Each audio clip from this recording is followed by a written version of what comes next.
Welcome friends. In this video tutorial, we will give introduction of DTD. DTD stands for Document Type Definition. It defines the legal building blocks of XML document. It defines the document structure with a list of legal elements and attributes. A DTD can be declared inline inside an XML document or as an external reference. Now, there is a question. Why to use DTD? So let's talk about this. With a DTD, each of your XML files can carry a description of its own format. With a DTD, independent group of people can agree to use a standard DTD for interchanging data. Your application can use standard DTD to verify that the data you receive from the outside world is valid. You can also use a DTD to verify your own data. Now let's see various building blocks of XML document. Seen from a DTD point of view, all XML documents are made up of following building blocks. First is the elements, second is the attributes, third one is the entities, fourth one is the PC data, and last one is C data. Now let's see each one by one. Elements are main building blocks of both XML and HTML documents.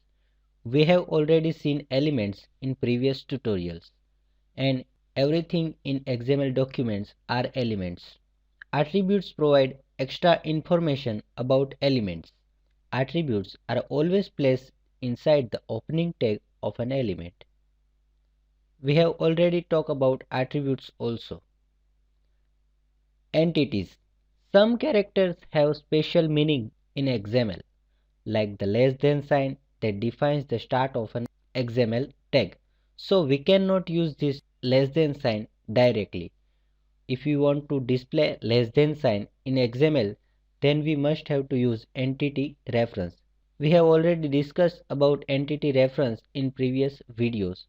For example, if I want to display less than sign, then I have to write ampersand sign, LT and colon.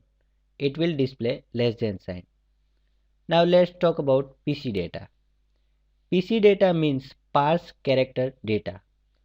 Think of character data as the text found between the start tag and the end tag of an XML element. PC data is the text that will be parsed by a parser. The text will be examined by the parser for entities and markup.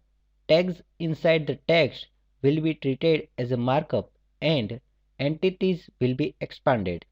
However, parsed character data shouldn't contain any ampersand, less than or greater than characters.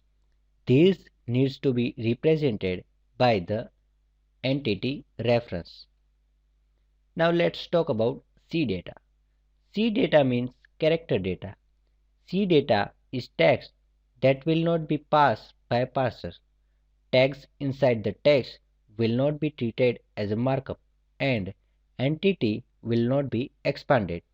So this is all about introduction of DTD.